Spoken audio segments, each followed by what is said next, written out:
ভয় দেখাইলো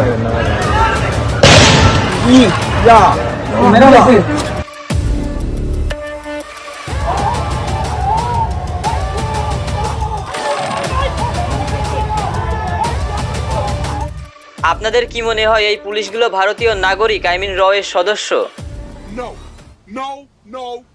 ইয়েস, এরা ভারতীয় নাগরিক কিংবা র এর সদস্য না, এরা বাংলাদেশের ওই পুলিশ।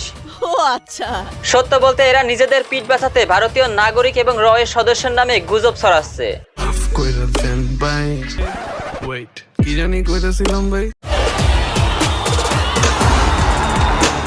একদিন দুই দিন না, বছরের পর বছর বাংলাদেশ পুলিশ খুন গুম সহ বিভিন্ন ধরনের ভয়াবহ অপরাধের সাথে সম্পৃক্ত। বাংলাদেশ পুলিশ 2013 সালের পর 2024 সালে একই ঘটনার পুনরাবৃত্তি ঘটায়। 2013 সালে কয়েক হাজার মাদ্রাসা শিক্ষার্থী সহ আলেম ওলামাদের রাতের আধারে খুন করে বাংলাদেশ পুলিশ। রাত তখন 2:30টা, শুরু হয় র্যাব পুলিশের যৌথ অভিযান।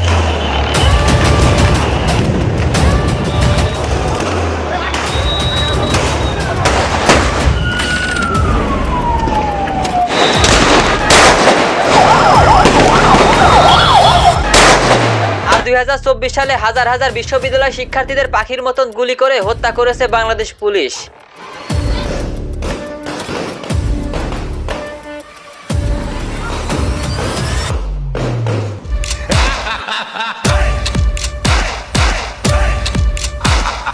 এখন আপনারাই বলেন, এগুলো কি এত সহজেই ভুলে যাওয়া যায়? স্বৈরাচারী সরকারের পতন হওয়ার পর থেকে পুলিশের কণ্ঠে ভিন্ন সুর। এই পুলিশগুলোই স্বৈরাচারী সরকারের পতন হওয়ার কয়েক মিনিট আগেও ছাত্রদের বুকে গুলি বর্ষণ করেছে।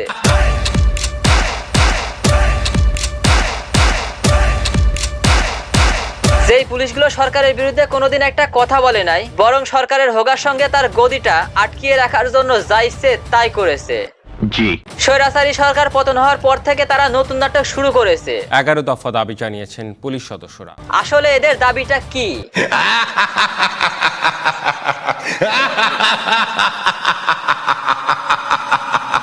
পুলিশ কইতেছে তাদের 11 দফা দাবি না মানলে তারা আর কর্মস্থলে ফেরত আসবে না।